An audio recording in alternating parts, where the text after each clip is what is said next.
So I was debating how I wanted to title this video. I was debating whether or not I wanted to title it New York City Gets a New Mayor. Now some people may wonder, what does that have to do with what I'm about to talk about? And I don't know, maybe I'll title it that, maybe I won't, but here's how it ties into what I want to talk about. Recently, New York City got a new mayor. His name is Zohran Mamdani. Now, I don't really want to talk about that. I probably want to talk about that in another video. Actually, I do want to talk about that in another video. My thoughts on him winning the election. But the reason it ties into the real topic at hand is he was running against one person. He's running against two guys, actually. But a guy in particular, his name is Sliwa. That's one of the guys this Zohran ran against. Now, Sliwa, he, I guess you could say, rose to fame in the 1970s, and he became known as the founder. Well, he is the founder of an organization called the Guardian Angels. Now, the Guardian Angels was essentially, for lack of a better word, a vigilante organization. And I quote vigilante, you're going to see why in a little bit. But yeah, he rose to prominence during a time in New York City, when New York City was a literal jungle. We're talking 1970s New York City all the way to like 1990s New York City.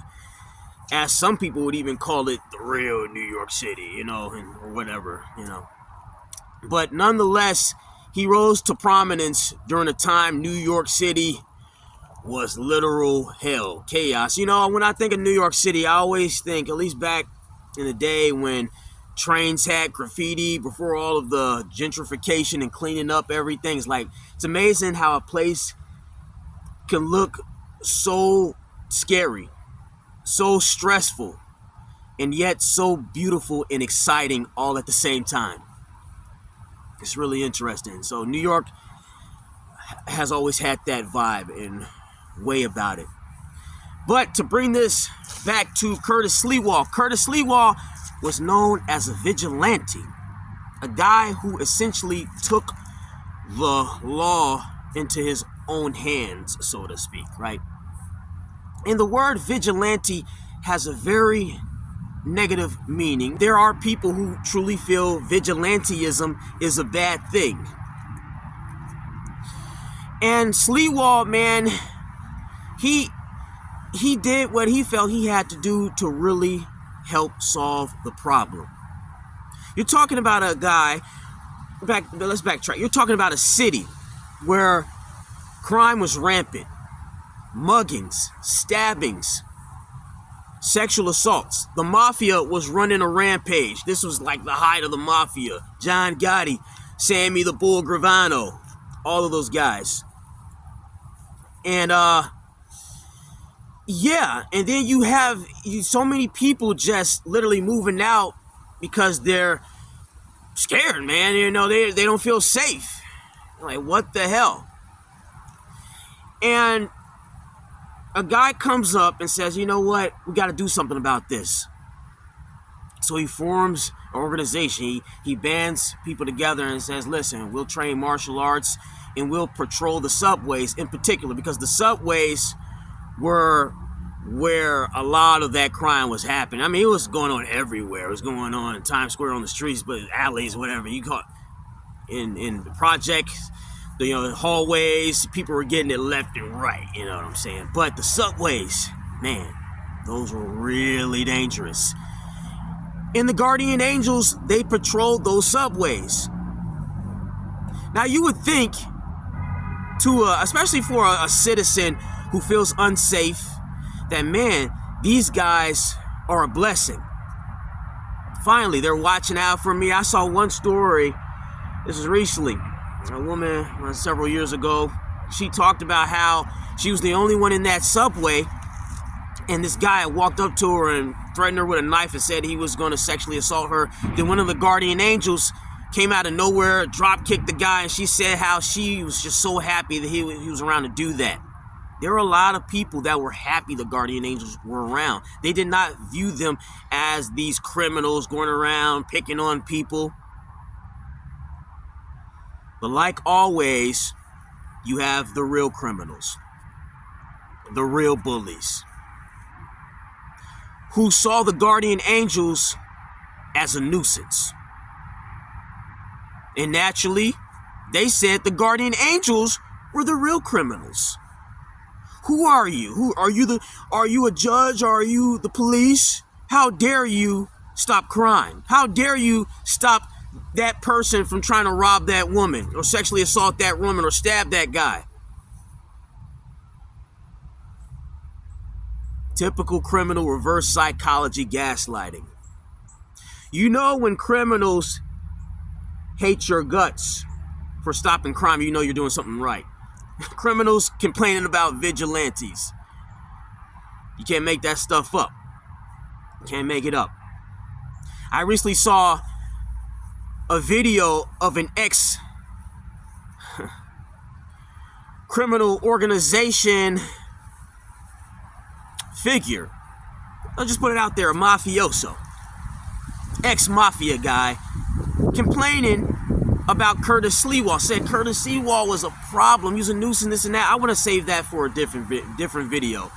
But you have a mafioso, person known for mugging people, extorting people, all kinds of crazy stuff, complaining about a vigilante. Like I said, you can't make this stuff up.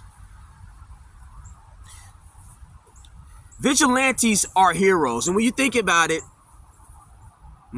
a lot of people like superheroes, right? Comic books and things like that. If you think about it, superheroes are vigilantes.